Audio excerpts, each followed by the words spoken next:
Okay, we're back. We're going to finish up our snowman this time. I promise. Alright, so last we left off, we had created our nose. So what to do now is create a new layer. We're just going to create some simple eyes. You can get a little bit more elaborate than this, but I'm just going to create a new layer and fill a circle with black. And I'm going to press the Alt Option key and just move that over for the eye. If you get really creative, you can actually put a few of them down here for the face too. And then we'll create some buttons. Make those a little bit bigger. Fill with black. And to change it up a little bit, I'll add a bevel and emboss layer style to that and just use the default settings and just duplicate it 3 times going down. Okay, so let's zoom out so we can see our snowman. And let me hide the snow yet because I haven't showed you how to create that. Okay, so now we have our snowman. Now we just need to create his arms. So I'm going to select the lasso tool and I'm just going to draw just a rough selection. Just like this. And I'm going to fill that with a brown color.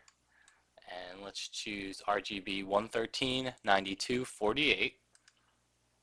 Again, make sure I create a new layer before I do this. Okay, now what I'm going to do is double click on that, add a bevel and emboss layer style. The default should work.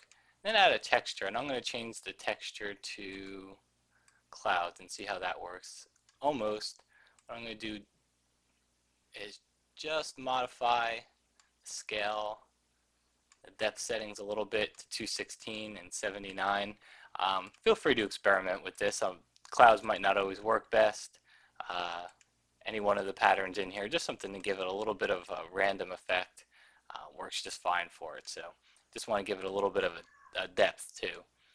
Okay, so then I'm going to Control Command J to duplicate that layer, Control Command T, right click inside and click Flip Horizontal, press Enter, and then just move it back over here into place. So now you've got his arms. Final thing that we can do is we can create a backdrop, some snow. So I use the pen tool for this, and all you need to do is just be sure you have the shape layer button selected, set white to your foreground color, and just make some rolling hills in the background.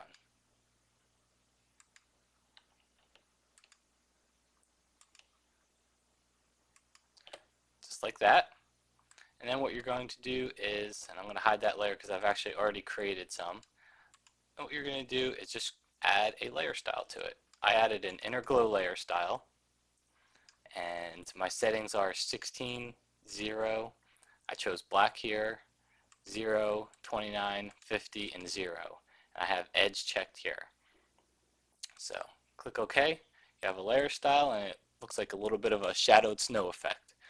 Okay, great. Hope you guys have a happy holiday, and I will see you next year. Thanks.